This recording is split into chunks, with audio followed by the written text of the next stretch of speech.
Olá, David. Hola, buenas tardes.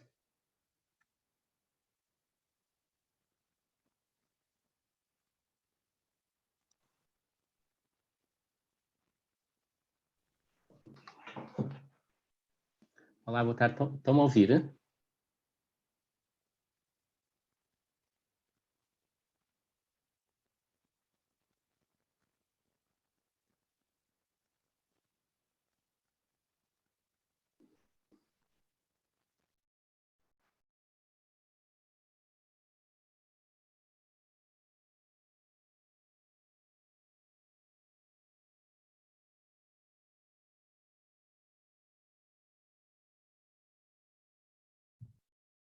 Sim, Nuno, estou a ouvir.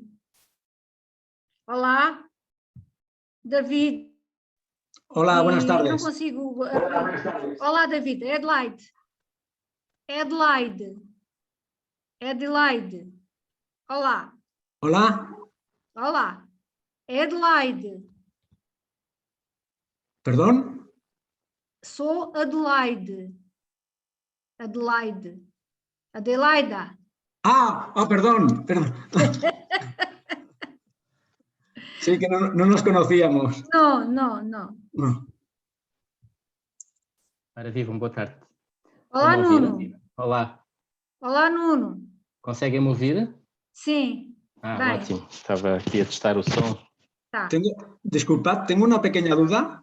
Sim. No veo cómo compartir pantalla. ¿Las presentaciones las haréis vosotras o las compartimos nosotros? Vocês. Vós outros. Está em barro. Ok, sí. Ok, dale, perfecto.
Olá, sou Adelaide. Carlos, agora não consigo, estou no meio do webinar. Tá?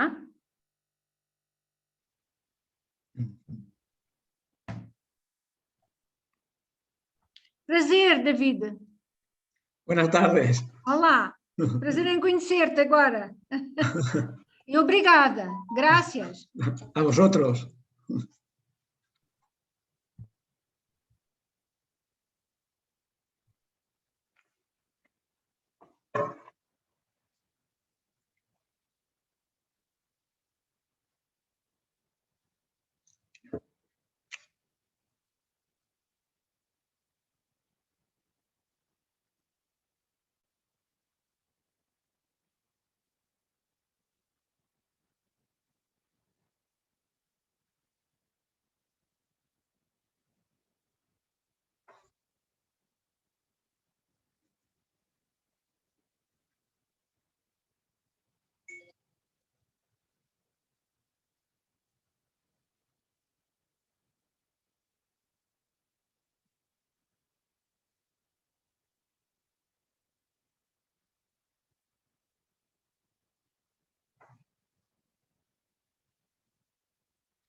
Bom, já temos alguns participantes. Boa tarde a todos os que já se juntaram.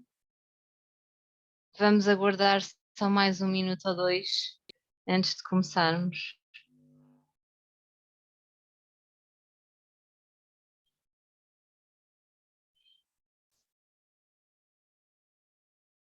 Conseguem ouvir-me? Muito bem, Vanessa. Ótimo, obrigada, Nuno.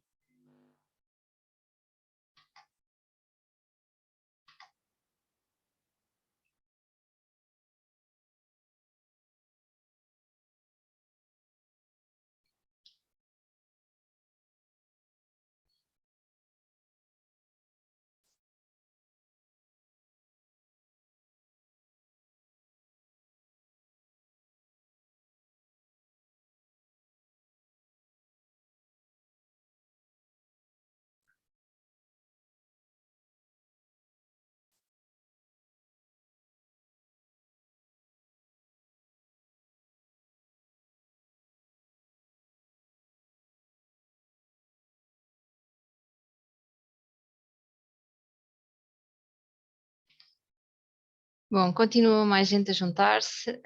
Se calhar vamos dar início para terminarmos também a horas, e para não sacrificarmos sobretudo o tempo da discussão que me parece que é muito importante. Portanto, vamos dar início hoje a um de 2 webinars sobre este tema da estratificação pelo risco, onde vamos poder conhecer algumas ferramentas de estratificação, assim como as potencialidades da sua utilização na prática de cuidados. Este webinar é promovido pela PAFIC, a Portuguese Association for Integrated Care, que é uma associação sem fins lucrativos, constituída por um grupo multidisciplinar de profissionais que se uniram com a convicção de que a integração de cuidados é uma condição fundamental para a melhoria da qualidade dos cuidados prestados e também para a sustentabilidade do sistema de saúde. A PAFIC tem por missão contribuir para a promoção, divulgação, implementação e desenvolvimento da integração de cuidados de saúde em Portugal e pretende posicionar-se como uma referência para as instituições de saúde, valorizando o conhecimento dos seus associados e ser um elo de ligação com parceiros nacionais e internacionais. Queria dar aqui uma palavra a salientar em especial a doutora Adelaide, que é presidente desta associação e que tem este papel de nos desafiar e nos desinquietar e que nos leva a fazer coisas como este e futuros webinars. Para os que chegaram, entretanto, queria também dar as boas-vindas, agradecer a presença. É importante para nós, para a associação, perceber que há interesse nesta matéria que é tão basilar no que respeita à integração de cuidados, mas que simultaneamente é tão pouco conhecida ainda no nosso país. A PAFIC irá organizar outros webinars sobre outros temas importantes também para a integração de cuidados, por isso peço-vos que vão estando atentos às nossas páginas, porque irão surgir outros webinars de interesse. Queria também desde já agradecer aos nossos convidados, ao David Monterde da Catalunha. Muchas gracias, David, por tu disponibilidade. E também ao Nuno Sousa, da ACSS, que aceitaram sem hesitação participar nesta sessão e mostrar 2 instrumentos que permitem estratificar a população pelo risco. Bom, quanto à organização desta sessão, cada orador vai ter cerca de 20 minutos para a sua apresentação e no final teremos sensivelmente 30 minutos para discussão. Portanto, aquilo que eu sugiro é que vão colocando as vossas questões no chat durante o decorrer da sessão, que é para depois termos um conjunto de questões e podermos agrupá-las e pôr essas questões aos nossos oradores. Pronto, e contamos com a vossa participação ativa nestas questões, até porque, sendo um tema pouco debatido, também é importante para nós as questões e ajuda aqui também um bocadinho à discussão e perceber o que é que as pessoas sabem sobre o assunto. Sem mais demoras, vou então dar início à sessão, na qual vou começar por falar um pouco sobre o que é isto da estratificação pelo risco e para que serve, seguindo-se depois a apresentação do David sobre um instrumento que foi desenvolvido e está a ser implementado na Catalunha, os grupos de mobilidade ajustada, e depois o Nuno Sousa, que vai mostrar o instrumento de estratificação que está a ser desenvolvido na Acessius. Então, dê-me só um minuto para partilhar aqui a tela.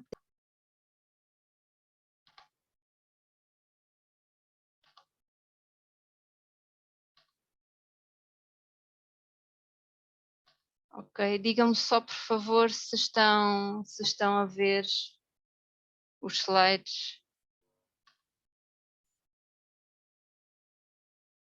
Sim? Ok, ótimo, perfeito. Obrigada. Bom, então vamos lá ver o que é isto da estratificação pelo risco. Só aqui serão 4 pontos. Portanto, o primeiro, o contexto e porque é que é importante esta questão da estratificação pelo risco. Depois, o que é a estratificação pelo risco, para que serve, quais são as aplicações da estratificação pelo risco e a estratificação do risco em Portugal. Portanto, como todos já sabem, isto não são dados novos para ninguém. Portugal é o 4º país da OCDE com uma maior percentagem da população acima dos 65 anos. Somos o 4º país, quer dizer, isto até é assustador e o cenário não vai melhorar. Além disso, temos uma elevada esperança de vida aos 65 anos, portanto as pessoas aos 65 anos em Portugal vivem mais 20 anos, valores ligeiramente acima da média da União Europeia.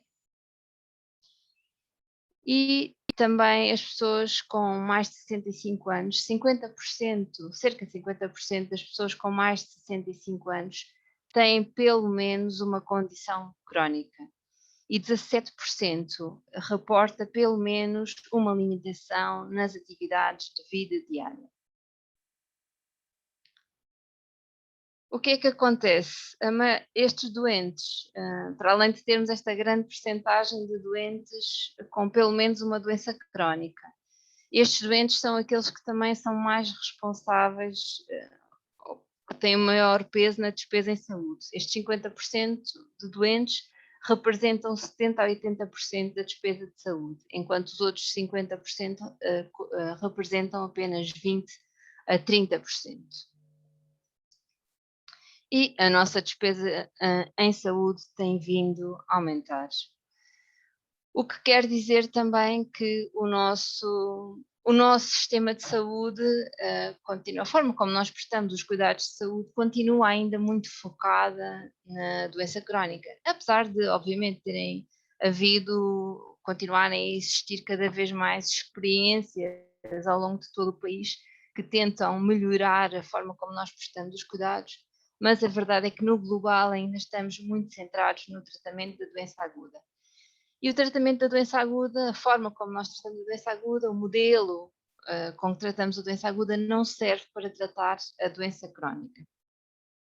E como vimos, é uma grande percentagem da população e a tendência é para continuar a piorar.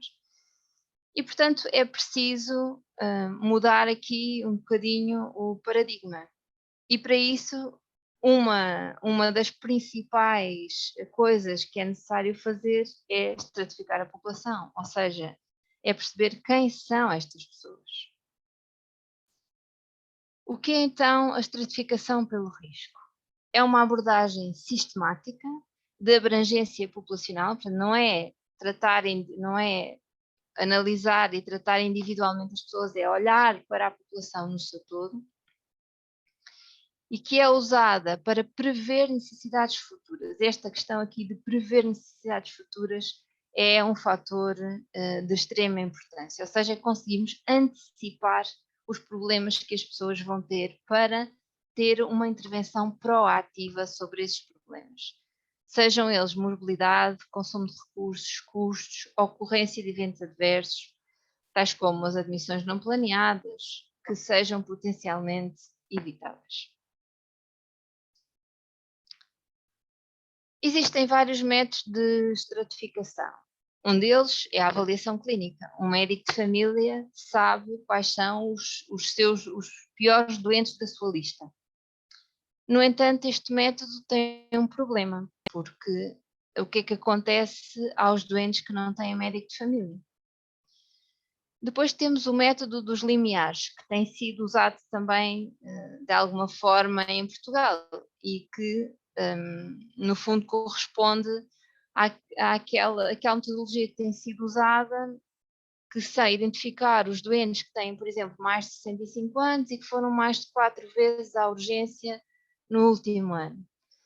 Mas este método também tem os seus problemas, porque quando apanhamos um doente que já foi mais de 4 vezes à urgência no último ano, quer dizer que ele já teve as agudizações. Nós não conseguimos evitar essas agudizações.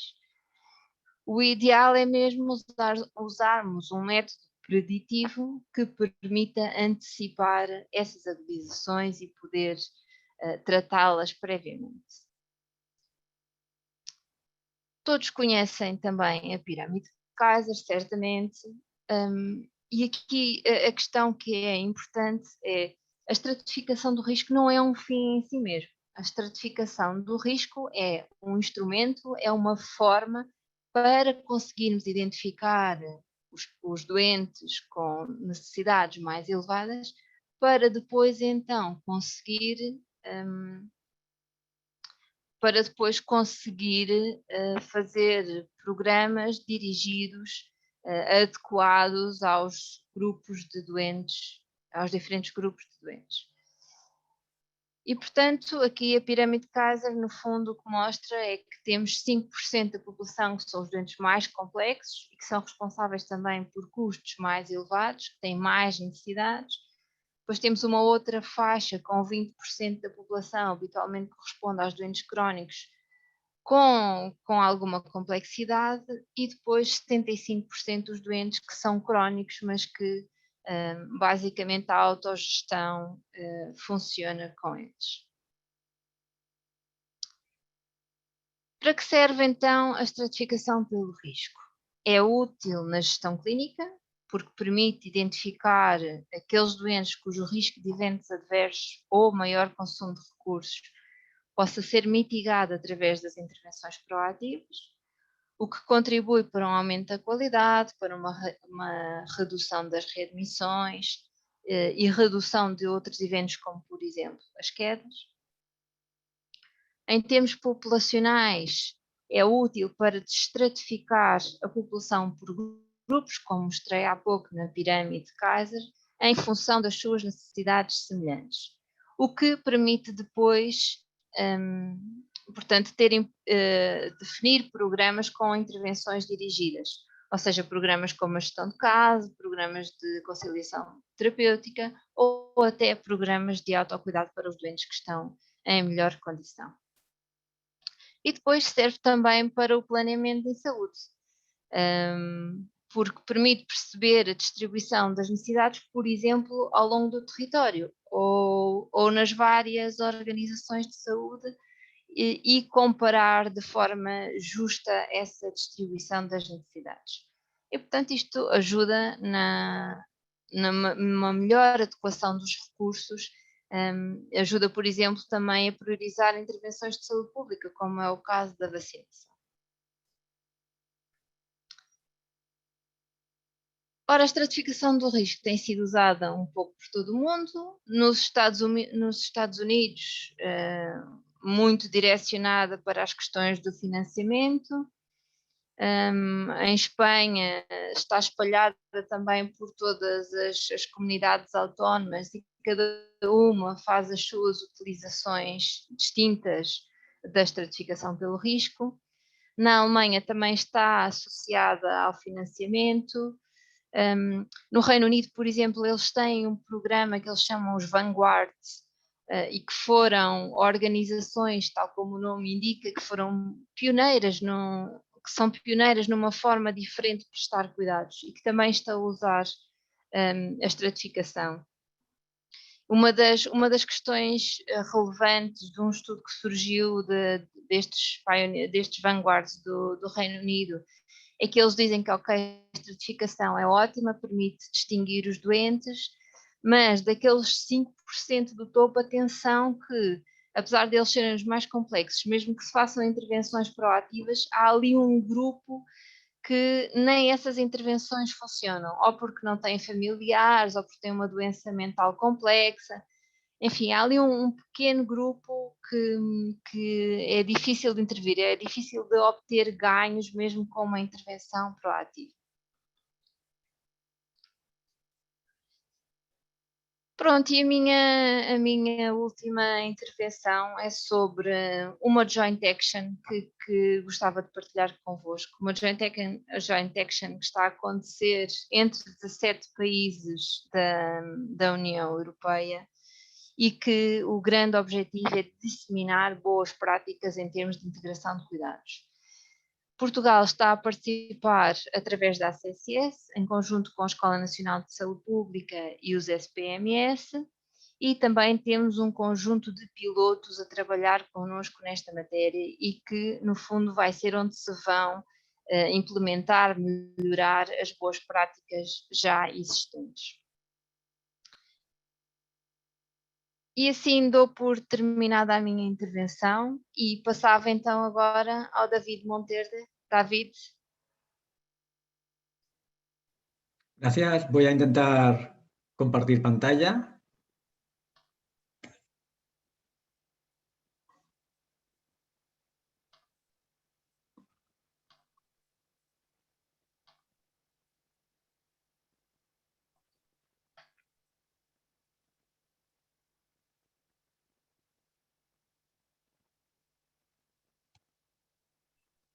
No sé si se ve. Sí, sí. Vale, perfecto. Vale, bueno, en primer lugar quisiera dar las gracias, ¿no?, por permitirnos participar en esta sesión para compartir nuestra experiencia. Y en segundo lugar, disculparme por no hacerla en inglés, que mi inglés es horrible y mi portugués peor, ¿no? Espero que con las transparencias se pueda entender nuestra experiencia. También decir que yo de formación soy estadístico, trabajo para la administración pública y por lo tanto nuestro objetivo no es vender ningún producto, sino explicar nuestra experiencia con la idea de que pueda servir para mejorar productos que ya tenéis, como el índice de complejidad utente que presentará luego Nuno. A grandes rasgos, para hablar un poco de nuestro trabajo, centrado en las herramientas de estratificación, yo he participado en el desarrollo de 2 herramientas, una para hospitalizaciones, como es el sistema de CARAL, que a grandes rasgos podríamos entender como los Diagnosis Related Groups de 3M, y otra, que es la que nos ocupa hoy, que son los grupos de movilidad ajustada. Es una herramienta orientada para la población general y que a grandes rasgos podríamos decir que es algo similar a los ACGs o los CRGs. He dividido mi presentación en 4 apartados. Estos 4 apartados, básicamente, hablaremos un poco de la introducción de la relevancia de la multimorbilidad. Pasaremos en un segundo apartado a hablar de conceptos básicos de los grupos de movilidad ajustada. El tercer bloque será el principal de la presentación, donde presentaremos distintos usos y utilidades de las herramientas de la estratificación que, como ya Vanessa ha comentado en la presentación anterior, focalizados en los GMAs. Y finalmente, muy brevemente, comentar la línea que se está adoptando a nivel nacional respecto al uso de los GMAs. Qué duda cabe que la multimorbilidad tiene un impacto importante en nuestra sociedad, especialmente en poblaciones envejecidas, como es el caso de Portugal, pero en general en toda la sociedad occidental. Y probablemente el gran titular es que la multimorbilidad es la norma y no la excepción, ¿no? Y sabemos que los pacientes con morbilidad presentan peores resultados en calidad de vida, necesitan más recursos asistenciales y tienen un riesgo mayor de muerte. Y ya llevamos unos años oyendo hablar de esto de pasar de la atención por enfermedades a hablar a la atención centrada en el paciente. Para ello es importante disponer de herramientas que nos permitan medir esta multimorbilidad.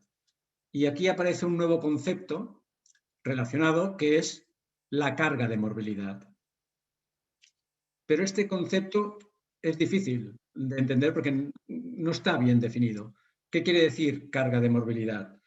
Bueno, yo como estadístico no voy a hablar de este término, pero por lo menos explicaré lo que nosotros entendemos que significa, o por lo menos cómo hemos calculado los GMAs. Está claro que los pacientes con multimorbilidad tienen unas necesidades asistenciales mayores y un riesgo de muerte mayor. Por lo tanto, tenemos distintos outputs que nos están indicando la complejidad del paciente. Outputs como la muerte, la necesidad de hospitalizaciones, las visitas en atención primaria, la atención social, urgencias, el gasto en farmacia, etc.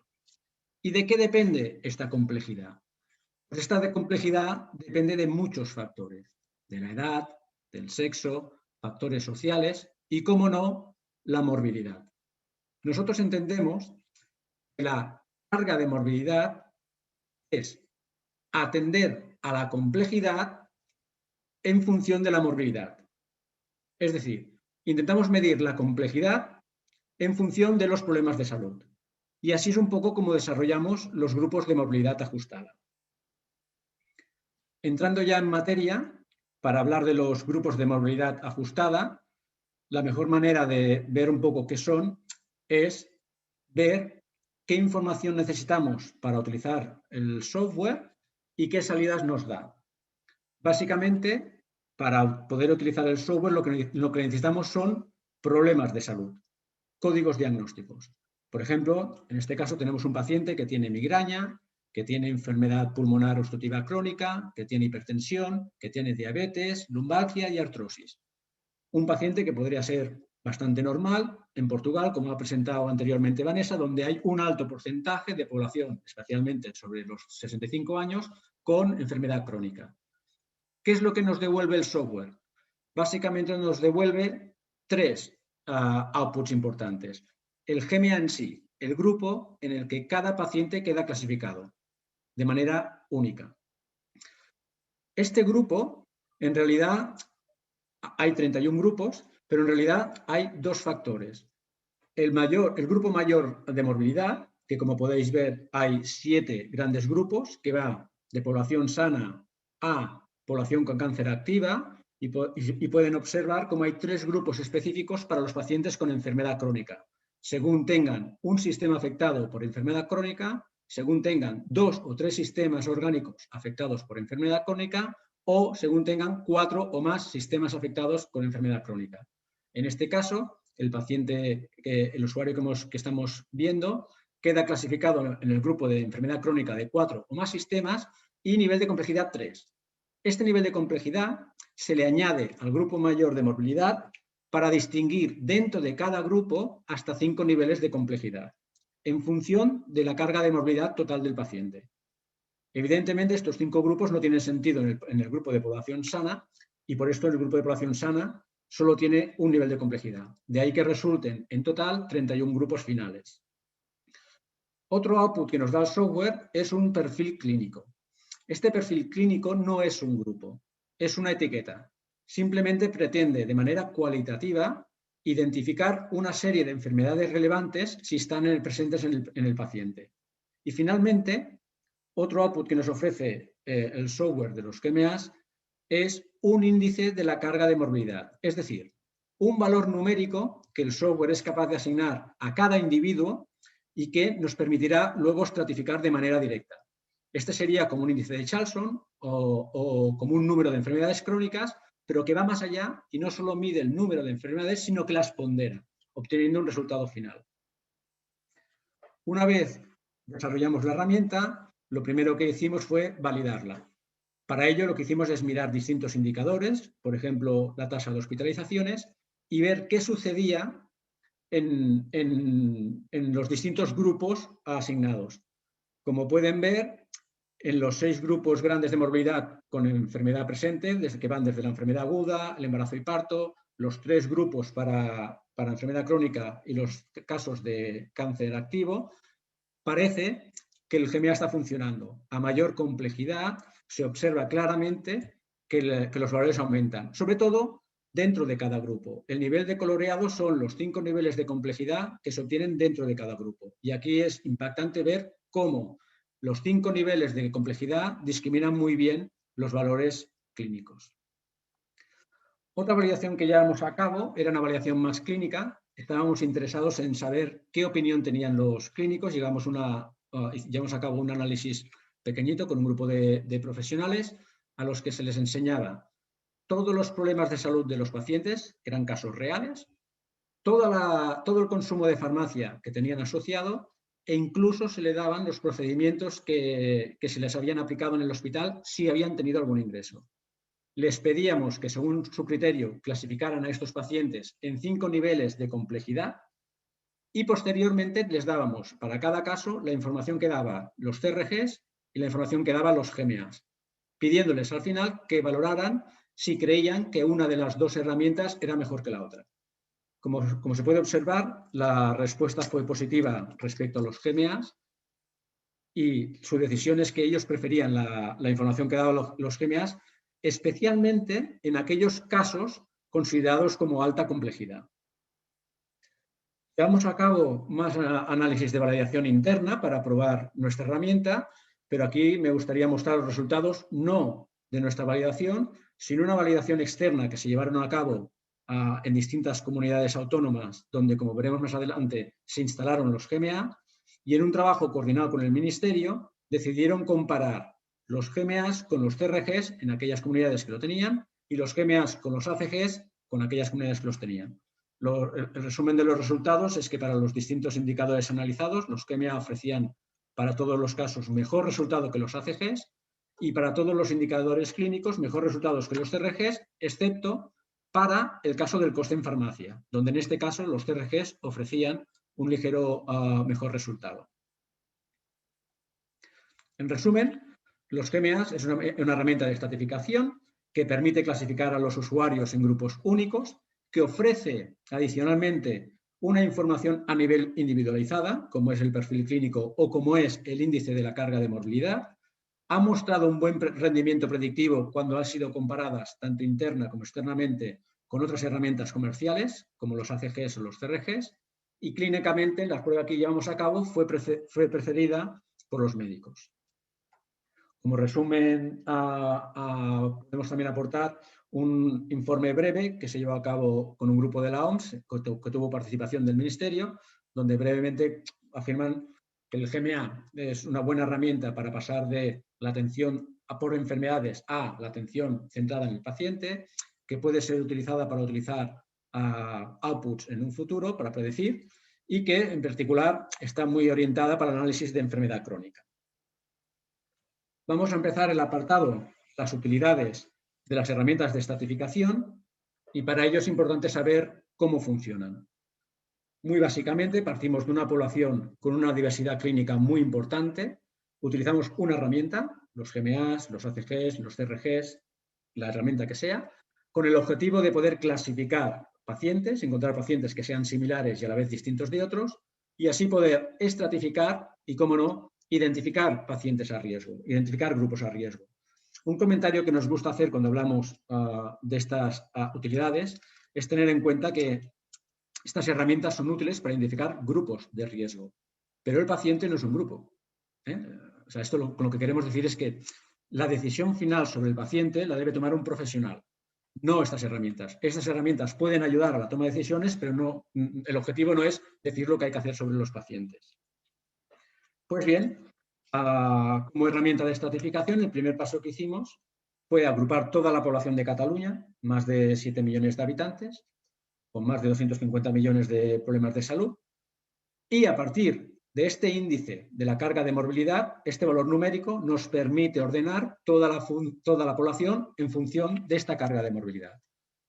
A partir de este valor numérico, nosotros decidimos generar 5 niveles de riesgo, un poco en la línea de la pirámide que ha mostrado Vanessa del Kaiser permanente. Nosotros en particular decidimos generar un grupo de muy alta complejidad formado por el 1% de la población a los cuales el GMA le asignaba el índice de carga de morbilidad mayor. Por contra, decidimos crear un grupo, el grupo de menor carga de morbilidad en menor riesgo, como el 50% de la población a los cuales el GMA le asignaba el índice de carga de morbilidad menor.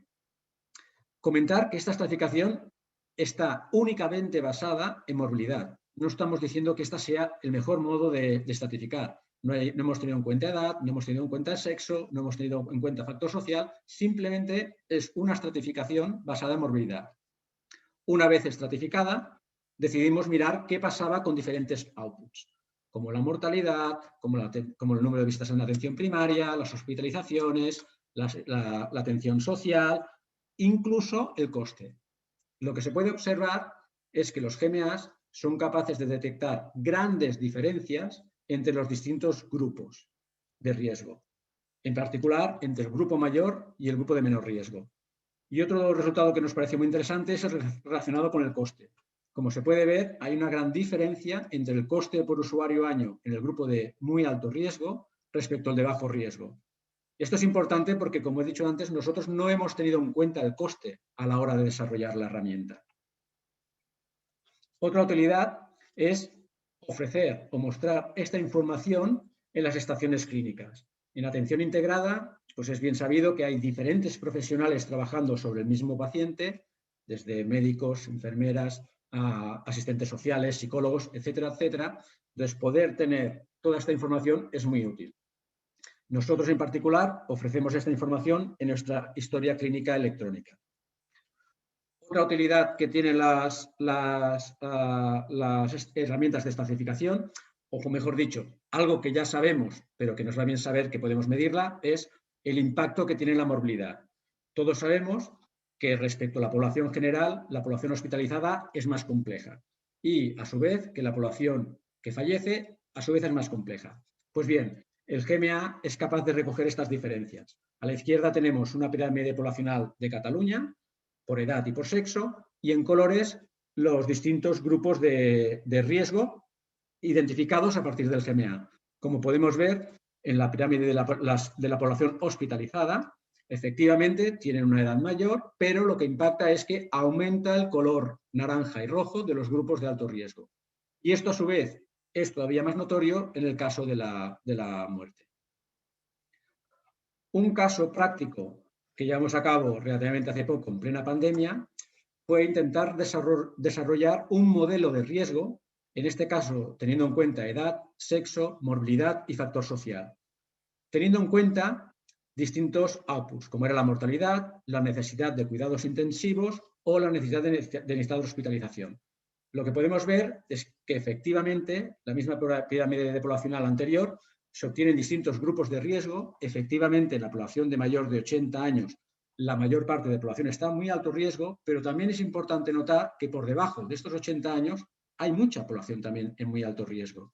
Y, por ejemplo, en franjas de edad intermedia, entre los 60 y los 70 años de edad, por ejemplo, pues están todos los grupos de riesgo. Están desde mujeres con riesgo muy bajo a hombres con riesgo muy alto. Otro ejemplo, en este caso puramente académico, donde nos queríamos plantear la posible utilidad de las herramientas de morbilidad para identificar pacientes crónicos complejos, es si podíamos identificar a los pacientes complejos a través del GMA. No con el objetivo de que el GMA acabe diciendo quién es el paciente crónico complejo, sino si puede servir de ayuda. En este sentido, decidimos clasificar como complejos los pacientes crónicos que el GMA le asignaba el mayor índice de carga de morbilidad, concretamente el 5%. Y analizamos distintos outputs relacionados con el factor social y outputs relacionados con el factor del consumo de recursos.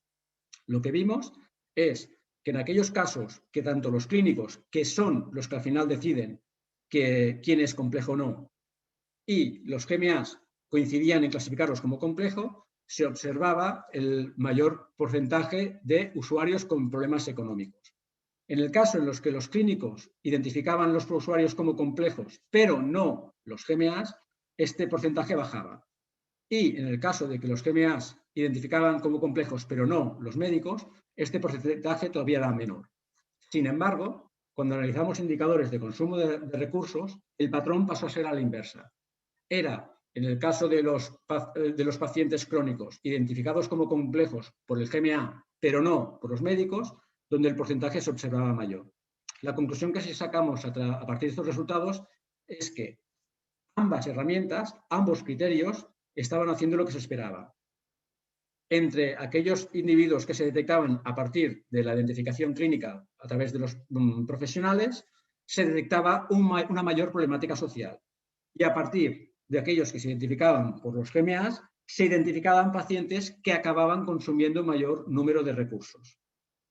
Esta fue una propuesta a partir de la cual se está planteando en el grupo de cronicidad utilizar los GMAs para enviar alerta a los profesionales a la hora de identificar pacientes. Otra utilidad es la del benchmarking, la de comparar resultados. Nosotros enviamos a nuestros profesionales un ajuste de resultados basados en la carga de morbilidad, en las visitas, en atención primaria, el número de hospitalizaciones o el coste en farmacia, ajustados por edad, sexo, niveles socioeconómicos y GMA. A partir de ahí pueden ver cómo se desvían, pueden ver los resultados con otros profesionales y detectar qué pacientes son los que más se desvían. Otro resultado interesante es a la hora de distribuir recursos o comparar resultados entre centros. Por ejemplo, en el caso de analizar el coste por farmacia. Utilizamos aquí, estos son datos reales de dos centros, un centro de atención primaria ubicado en una zona rica y un centro de atención primaria ubicado en una zona pobre, humilde. El coste por farmacia observado es de 189 euros en el centro rico, 224 euros en el centro pobre. Esto en sí no dice nada porque sin ajustar no tiene ningún sentido. Si decidimos ajustar el coste por farmacia a partir de la edad y sexo, lo que observamos es que el valor esperado en el centro rico es de 196 euros. Como están gastando 189 menos, la sensación que nos da es que lo están haciendo bien. En cambio, en el centro pobre lo están haciendo al revés. Pero si en lugar de utilizar solo la edad y sexo, añadimos la morbilidad midiendo a través de los GMAs, lo que vemos es que el valor esperado en el centro rico pasa a ser de 170 y, por lo tanto, está gastando mucho más de lo esperado. A modo de ejemplo, decir que esta diferencia, aproximadamente de medio millón al año, supone en nuestra organización el poder contratar a 10 médicos. Hay distintos ejemplos de distintas áreas de nuestra organización donde han probado los GMAs para la distribución de recursos, por ejemplo, para el caso de la enfermería o de los asistentes sociales, incluso para plantear el presupuesto de primaria a través de los GMAs, aunque de momento hay que decir que se sigue utilizando los TRGs para este propósito. Finalmente, de modo de resumen, pues un poco lo que ha comentado Vanessa, ¿no? Las herramientas de estratificación sirven a grandes rasgos para la investigación, ¿no? Sobre todo para el campo epidemiológico, para el ajuste por riesgo, para el benchmark, para la comparación de resultados y para la distribución de recursos. Y también para la toma de decisiones, pero no para la toma de decisiones directas, sino para el soporte a la toma de decisiones. Finalmente, ya para acabar, comentar que en el 2015 instalamos los GMAs en 13 comunidades autónomas, fruto de un convenio con el Ministerio. Fruto de este convenio han salido distintas aplicaciones, distintos trabajos que han llevado a cabo distintas comunidades autónomas y que actualmente tenemos el convenio actual para pasar a desarrollar el GMA del Sistema Nacional de Salud, es decir, el GMA con todos los datos de España. Hasta aquí, espero que os haya resultado interesante. Os dejo la bibliografía de todas las cosas que hemos hablado en esta presentación y de artículos que hemos presentado para que los podáis utilizar.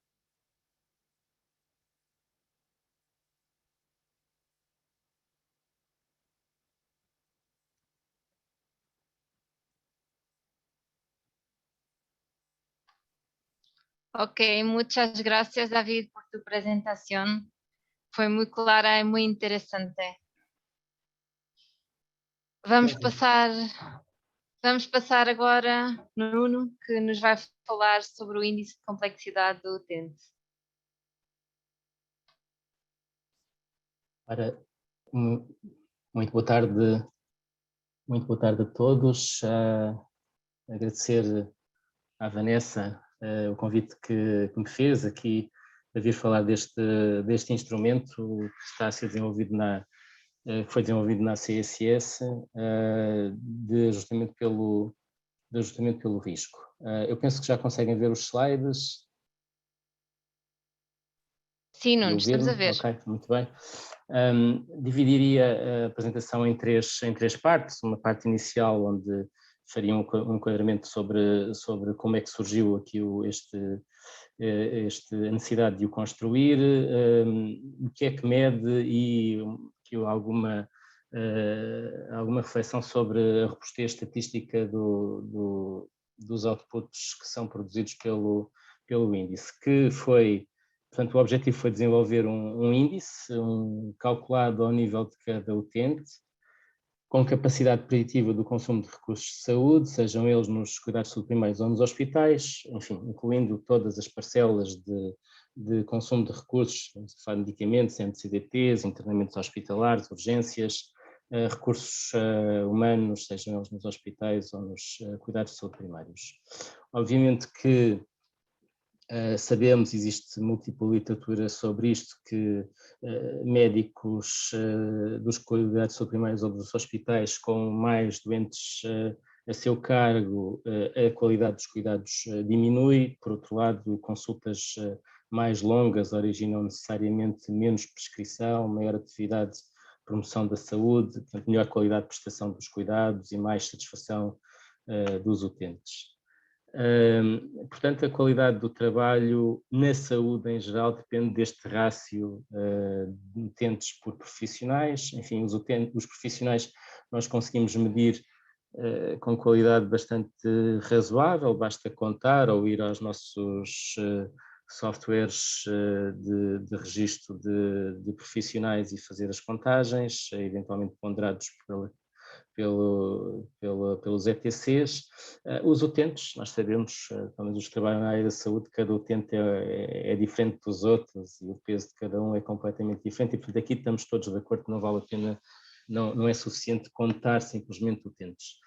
Sendo que os fatores que influenciam o peso de cada doente são fatores, como já disse o Davi, relacionados com a idade, o género e outras condições relacionadas com o ciclo de vida, como sejam a gravidez e o puerpério, condições sociais e económicas, a carga de doença e a disponibilidade de recursos em saúde, sendo que os grupos de variáveis que estão aqui sublinhados são os que estão a ser usados no ICU. Novamente este rácio. E então, o que mede?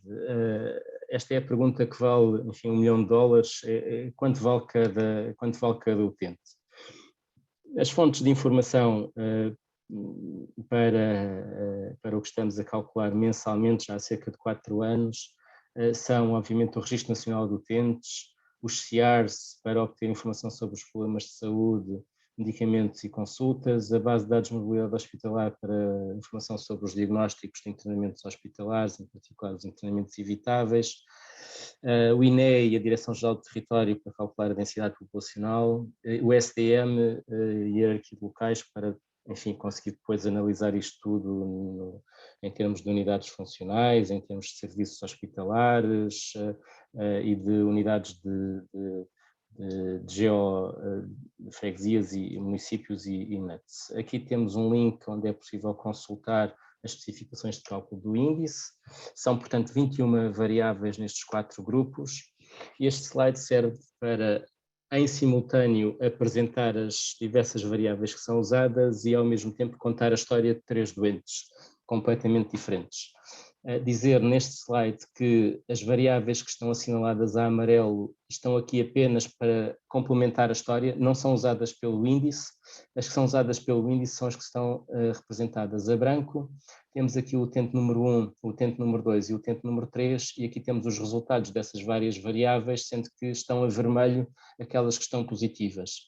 Portanto, eu iria dizer que o nosso utente número 1, que é uma mulher com 32 anos inscrita no OSF modelo B, isto é uma variável que não é usada, com médico de família, nacionalidade portuguesa, tem 3 elementos no seu agregado familiar, reside numa zona de baixíssima densidade populacional, portanto no meio rural, tem insuficiência económica, obviamente que tem isenção para a cobrança de taxas moderadoras, embora isto não seja usado, encontra-se grávida, não está em período de puerpério, não tem diabetes registada na lista de problemas, não tem hipertensão, tem uma neoplasia maligna, tem asma, não tem DPOC, tem uma depressão não tem ansiedade registada, não consome álcool, não tem HIV/SIDA, não tem úlcera de pele, não tem osteoartrose, não tem dependência de terceiros para atividades da vida diária. Portanto, estas são as variáveis de morbilidade que são utilizadas e por isso eu enunciei-as uma a uma. Depois temos aqui 4 variáveis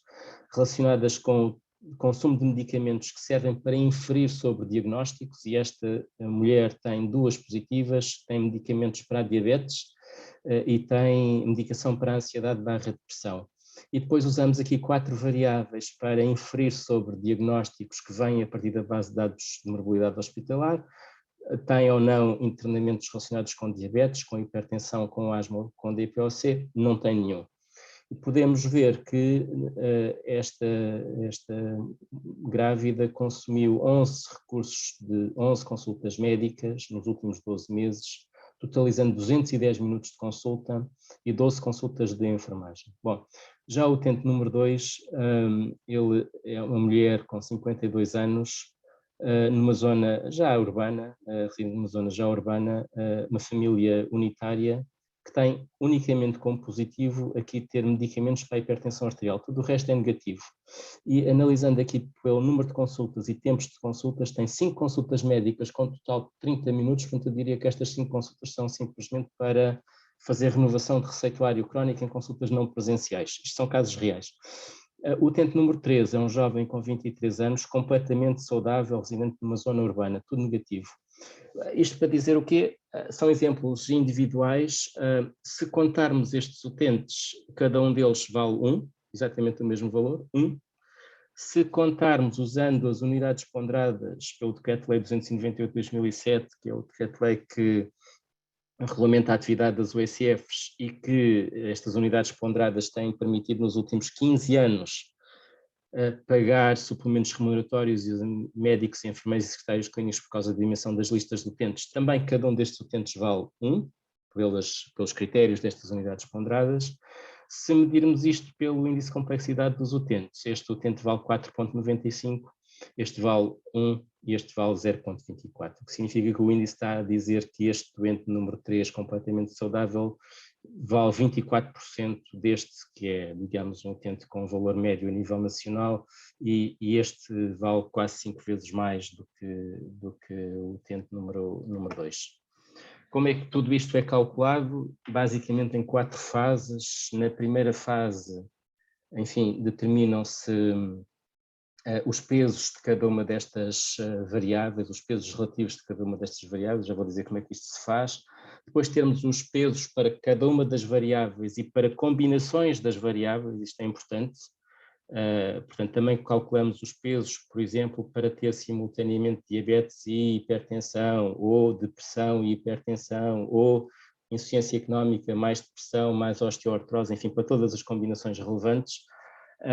Depois de termos esses pesos, vamos aplicá-los aos doentes em função das características individuais que têm, aqui na fase número 2. Na fase número 3, vamos fazer a majoração ou minoração do score calculado na fase número 2 em função de variáveis que, não influenciando diretamente o número de consultas e o tempo gasto, dificultam ou facilitam a atividade clínica. Por exemplo, a nacionalidade do utente, ou a densidade populacional, ou ter ou não ter médico de família há algum tempo.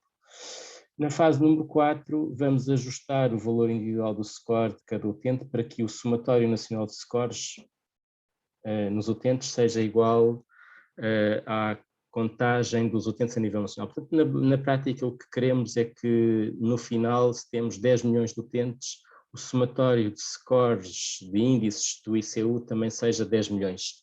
É uma mera regra 3 simples. Como é que se calculam os pesos? Bom, aqui utilizamos uma metodologia simples, semelhante à que é usada nos trabalhos de investigação duplamente cegos para avaliar a eficácia de medicamentos. Usamos um grupo controle no meio dos nossos 10 milhões e descobrimos doentes com 0 problemas de saúde, sem insuficiência económica e sem gravidez, identificamos lá no meio, por exemplo, 1,2 milhões de utentes. Depois, se, por exemplo, estivermos a avaliar a osteoartrose, a osteoartrose, vamos encontrar lá no meio dos nossos 10 milhões de doentes que só têm osteoartrose. Antes de avançarmos para a fase seguinte, vamos ajustar pela idade e pelo sexo, para não estarmos a comparar dois grupos em que a idade e o sexo sejam diferentes, portanto vamos ajustar isso e, tendo isso ajustado, vamos medir no grupo controle, isto é, nos saudáveis, qual é a duração das consultas médicas no ano anterior, neste caso são 33 minutos, e nos doentes com osteoartrose, nos 230 mil utentes com osteoartrose, vamos ver quantos minutos de consulta é que foram gastos pelos médicos e determinamos 71 minutos de consulta. Bom, então se temos 71 minutos para os doentes que só têm osteoartrose e 33 minutos para doentes que não têm nada, tendo feito as correções para a idade e para o sexo, podemos dizer que a diferença de tempos, isto é 38 minutos, que é aqui a parte final, de consultas é o peso, é o tempo que pode ser atribuível à osteoartrose, e isto significa 0,64 horas por ano.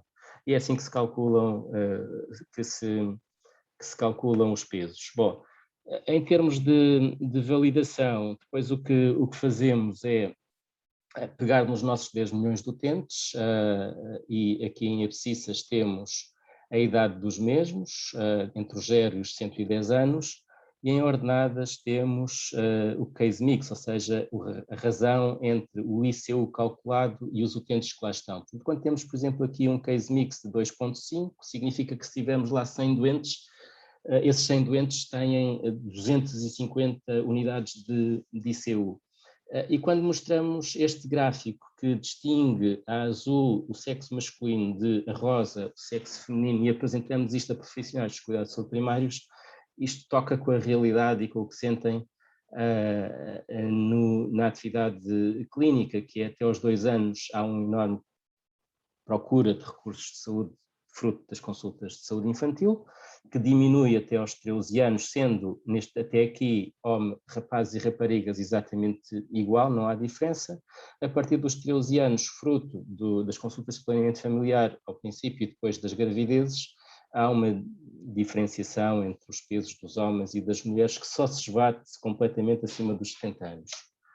Aqui temos os pesos das várias variáveis que eu falei, de morbilidade. Portanto, aqui temos as variáveis, aqui temos os pesos na unidade de horas médicas por ano. A que pesa mais é a gravidez e o puerpério, com 2,4 horas, a seguir a dependência de terceiros para atividades da vida diária, depois diabetes, depressão, hipertensão, osteoartrose, até aqui no final a nacionalidade portuguesa, a baixa densidade populacional, o HIV-Sida, ser fumador e o consumo de álcool. Este gráfico tem diferença relativamente ao anterior, o facto de ter acrescentado aqui, portanto, esta parte direita é exatamente igual ao anterior, esta parte esquerda é que tem aqui umas barras adicionais, que são os pesos de alguns exemplos de grupos de doentes saudáveis. Por exemplo, utentes com 1 ano saudáveis valem 2,2 horas por ano, 25 anos masculino saudável vale 0,2, etc, etc, etc. E aqui os pesos de ter isoladamente um problema de saúde, 2 problemas de saúde ou 3 problemas de saúde. Isto é para comparar as variáveis o peso das variáveis de género e idade com o peso da contagem de problemas de saúde com o peso das variáveis de morbilidade individualmente. E a nossa osteoartrose, que eu falei há pouco, está aqui com os tais 0,64 horas que eu referi naquela slide da metodologia de cálculo. E, portanto, este slide que eu volto aqui a apresentar agora, penso que fará muito mais sentido, não é? Porque estas variáveis, e depois de calcular o peso, de ter insuficiência económica, de ter gravidez, neoplasia maligna, etc., o que fazemos na fase 2 do cálculo é atribuir esses pesos a este utente, somar esses pesos e obter aqui, depois de reduzir para 10 milhões, um valor de 4,95, neste caso um valor de 1 e neste caso um valor de 0,24. Bom, aplicando isto aos médicos de família, isto é uma utilização possível, que é o dimensionamento das listas dos médicos de família. Nós vemos que quando contamos utentes, contagem simples, temos aqui 3 fecheiros com mais ou menos 1.700 doentes, este é em 1697, este é em 1700, este é em 1694. Este é um fecheiro mais complexo, como já iremos ver a seguir, este é um fecheiro menos complexo.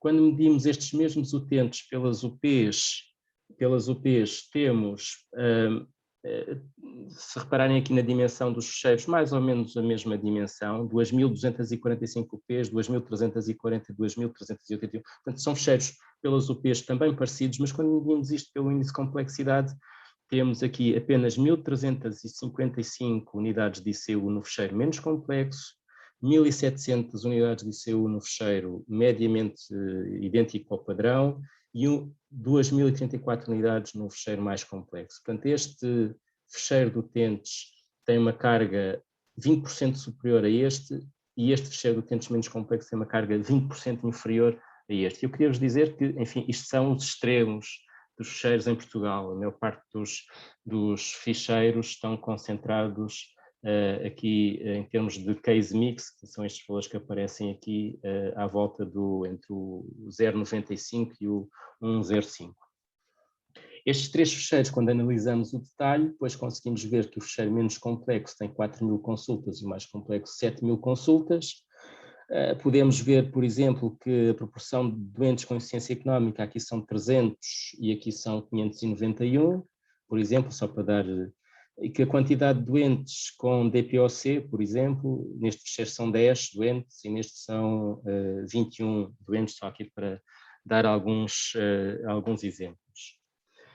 Depois, quando vemos a capacidade discriminativa do ICU em função de, na linha Bordeaux, não ter todas as variáveis negativas, portanto, todas as variáveis negativas, e comparamos com doentes que tenham pelo menos uma variável positiva, podemos dizer que o ICU tem capacidade discriminativa independentemente da idade dos doentes. Quando fazemos o mesmo exercício para as grávidas, portanto, temos aqui as grávidas, temos aqui os doentes que não têm qualquer patologia, conseguimos ver, portanto, que existem grávidas entre os 15 e os 50 anos, todas elas com um case mix entre 3 e 3,5.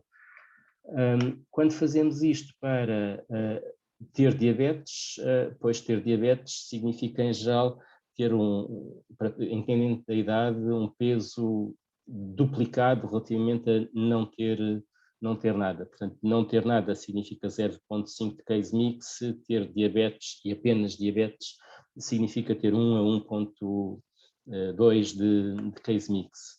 Ter insuficiência económica apenas, portanto, tudo do resto negativo e apenas insuficiência económica, aumenta ligeiramente o consumo de recursos, como podem ver aqui.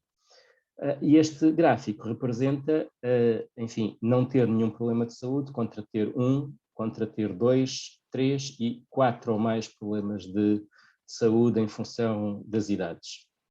Este slide permite demonstrar a capacidade discriminativa do índice em função das densidades populacionais.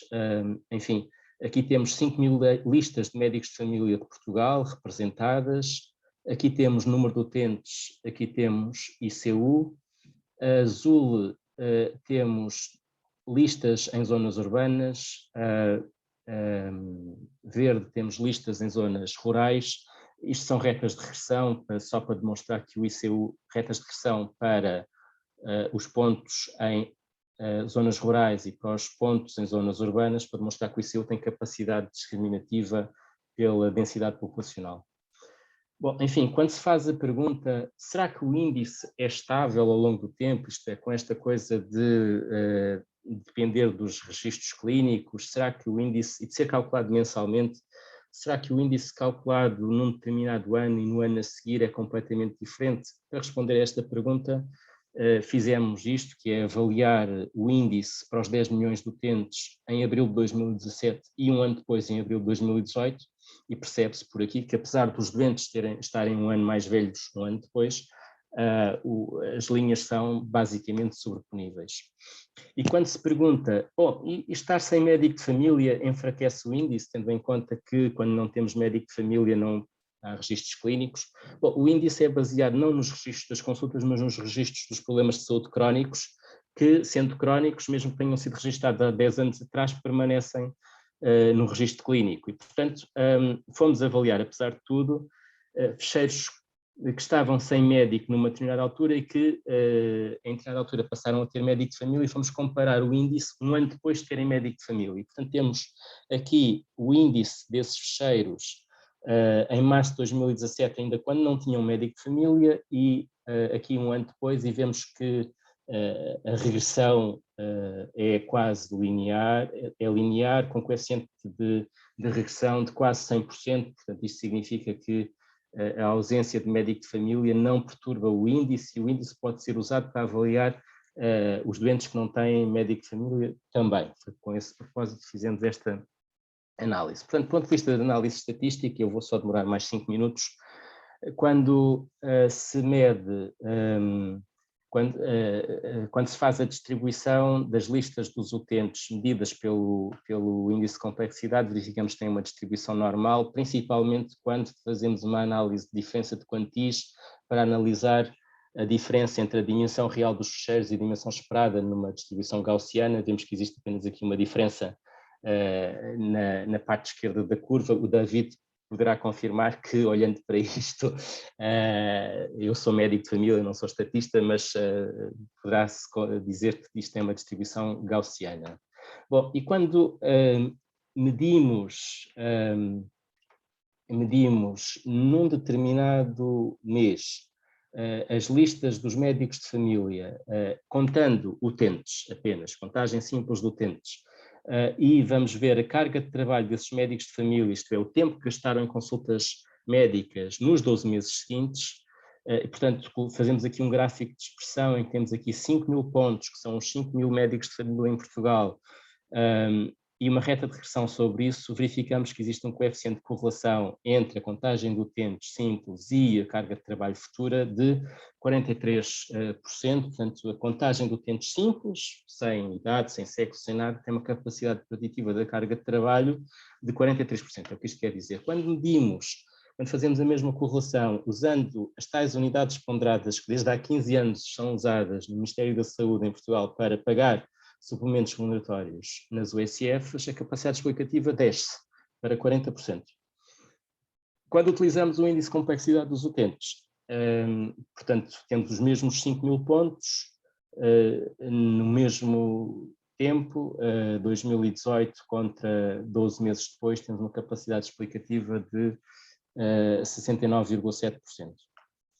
Quando analisamos a capacidade preditiva do índice para consumo de recursos de enfermagem nos cuidados de saúde primários, e colocamos aqui 200 pontos dos 10 milhões de utentes, agrupados pelo facto de terem índices próximos entre si, portanto temos aqui em abscissas o índice de complexidade média de cada grupo de 50.000 utentes, e em ordenadas o número de consultas de enfermagem por utente um ano depois, vemos um coeficiente de correlação de 66,6%. Quando analisamos, usando a mesma metodologia dos 200 grupos com 50.000 utentes próximos entre si por índice de complexidade, observamos, e como variável dependente o número de episódios de urgência no ano seguinte, percebemos que temos um coeficiente de correlação e uma capacidade explicativa de 56%. Quando fazemos esta análise apenas para os utentes que não têm nenhum problema de saúde, a capacidade explicativa para o consumo de recursos é de 85%. Quando analisamos a capacidade preditiva para o consumo de medicamentos, leia-se o custo, o PVP dos medicamentos por utente no ano seguinte, enfim, a capacidade explicativa é de 74%. Quando fazemos isso para os MCDTs, a capacidade explicativa é de 77,7%. Quando analisamos internamentos hospitalares, a valorização desses internamentos pelos GDHs, e aqui tivemos que recuar um pouco mais no tempo para ter a certeza que um ano depois já tínhamos a totalidade dos internamentos codificados, temos uma capacidade explicativa de 69,8%, sendo que aqui agora temos euros por ano por utente, um valor médio para cada um destes pontos. Quando juntamos tudo, isto é, quando juntamos recursos humanos, dos cuidados de saúde primários, sejam eles médicos, enfermeiros ou outros, medicamentos de farmácia de ambulatório, NCTs convencionados, urgências na rede de urgência nacional, consultas hospitalares, internamentos e cirurgias hospitalares, e convertemos isto tudo em euros, porque é possível fazer esse exercício, o resultado final é este, um coeficiente de correlação de 75,7%. E, portanto, eu não me queria alongar mais. Muito obrigado, e estou disponível para a discussão que venha a surgir. Ok, Nuno, muito obrigada também pela tua apresentação sobre o índice de complexidade do utente. Passaríamos então agora a algumas questões que a nossa audiência foi colocando. David, esta es para ti. ¿Qué fuentes de información de diagnósticos vosotros utilizan?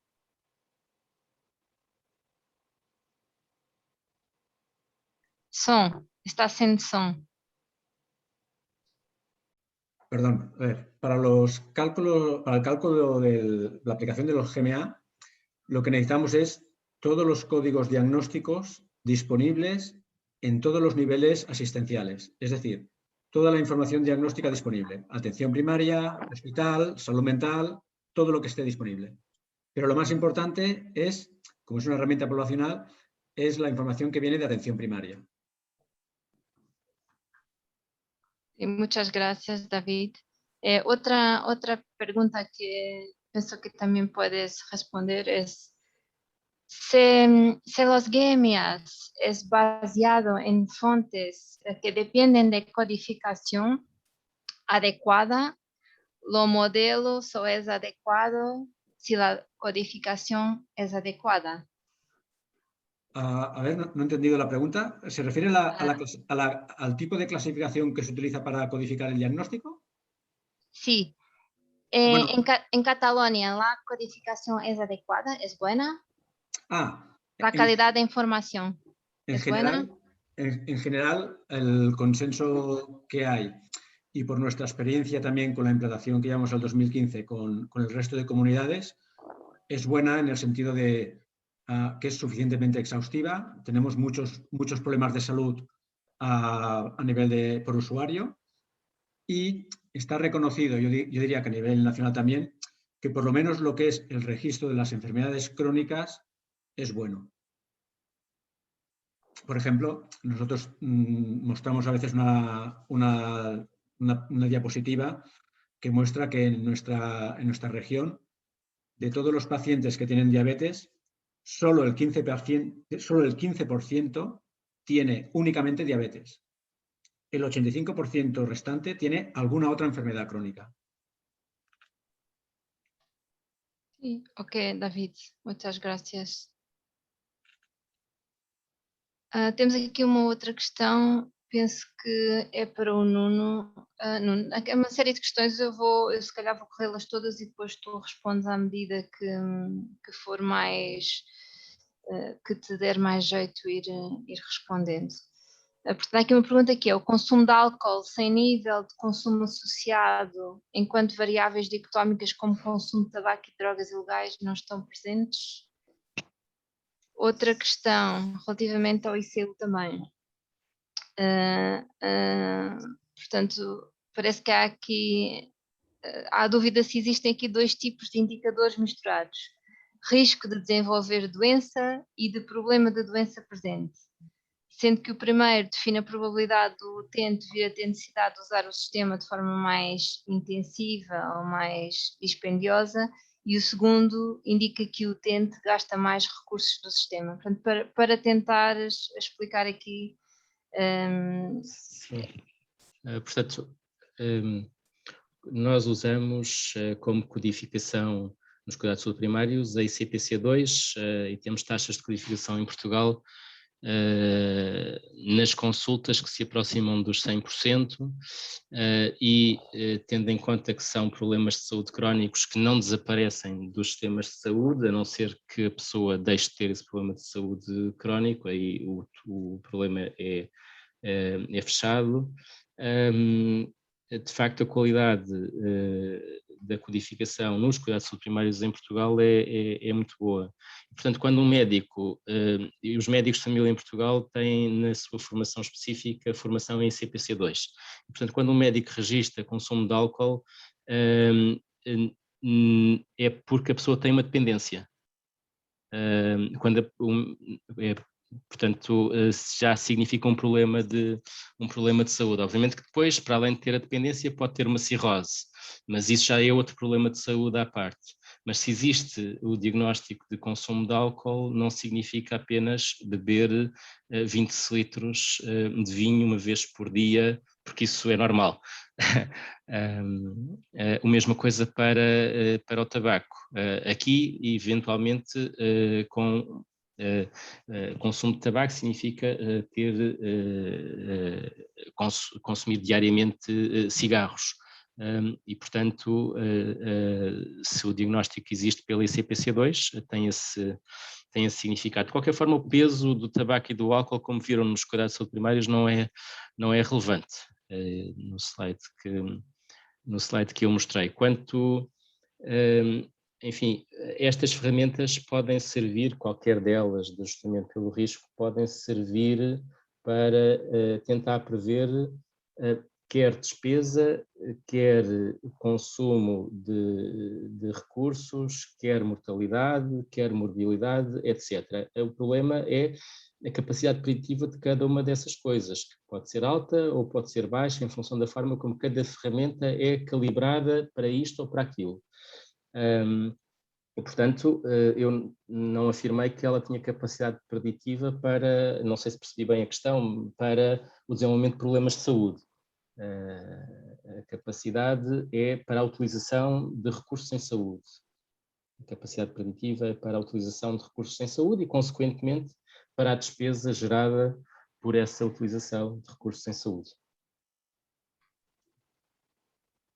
Sim, eu acho que aqui a questão é também, ou seja, nós usamos dados anteriores para tentar prever questões futuras. Acho que também é essa questão que é importante esclarecer. Certo. Sim. Ainda relativamente ao ICU, Nuno, há aqui uma outra questão que é qual a utilização esperada do ICU? Ao nível do planeamento, ao nível da gestão operacional, como é que é? Onde é que o ICU pode ser utilizado? Quais são as potencialidades de utilização do ICU? E se é mais usado, é mais para ser usado nos cuidados de saúde primários ou se pode ter uma utilização mais integrada nos cuidados de saúde?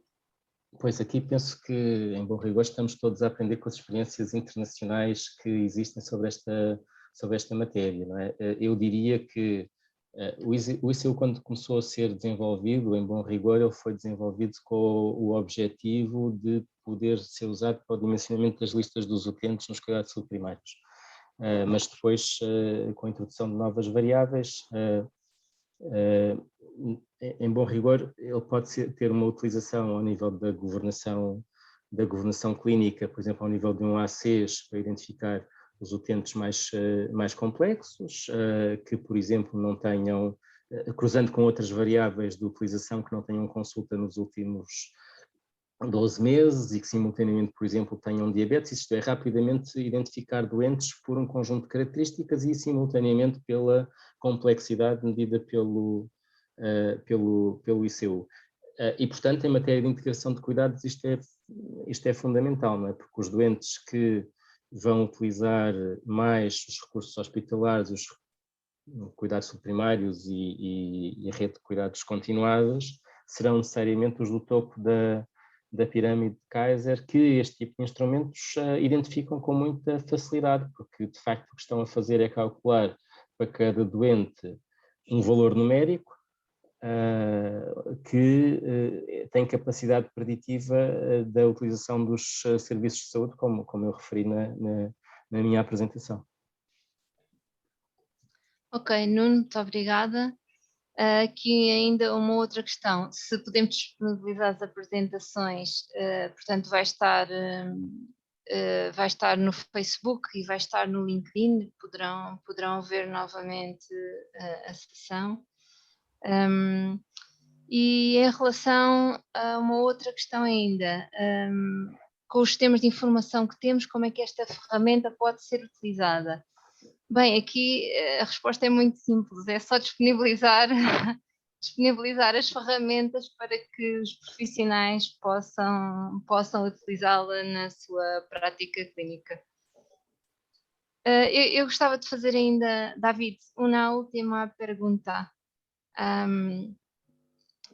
¿Qué dicen los profesionales de salud de la utilización de los GMAs? Bueno, en esta línea la verdad es que no tenemos muchos inputs, salvo el cuestionario que llevamos a cabo para validar la herramienta. También es verdad que a nivel de médicos de salud, esta herramienta es probablemente a quien le aporte menos utilidad, puesto que el médico que ve al paciente lo conoce mucho y prácticamente no necesita saber si es un GMA elevado o no.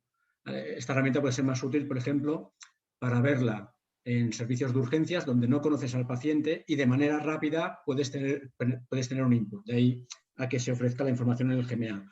Pero sí que han mostrado los profesionales que la conocen un interés para poder disponer de ella. No tanto en el entorno de atención primaria, porque, insisto, el médico de familia conoce muy bien al paciente. No hace falta que le digamos que es un paciente diabético, él ya lo sabe, ¿sí? Pero sí que ha mostrado el interés en conocer no tanto el GMA, sino la identificación de riesgo, ¿vale? Porque esta es una herramienta que está pensada para medir la morbilidad. Es una herramienta que, para que nos entendamos, podría ser utilizada en el ICU, como una manera de poder medir de manera más exhaustiva uno de los factores que tiene en cuenta el ICU, ¿no? Que es la morbilidad. Y ahí es donde sí que muestran su utilidad. Ahí es donde sí que demandan que tener una información previa del riesgo de los pacientes les puede ser útil.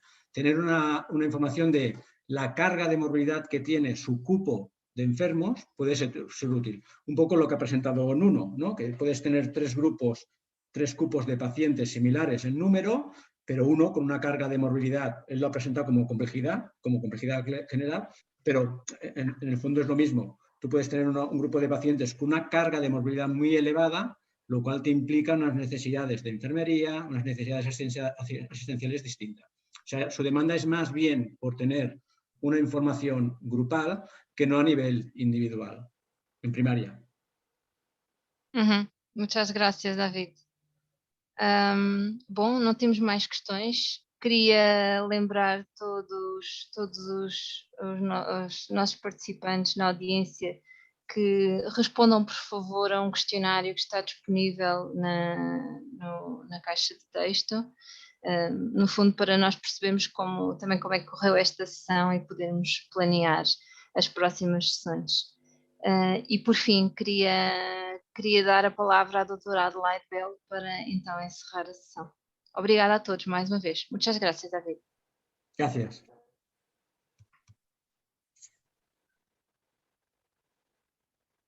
Está sem som, doutora Adelaide. E agora? Agora sim? Ok. Então, nós tivemos muitos participantes nesta sessão, vai haver um relatório, mas isto é para dizer que é um tema que nós sentimos que tinha despertado muito interesse em vários sítios, nos cuidados primários, nos cuidados hospitalares, em outras instituições de saúde, até a nível central do Ministério.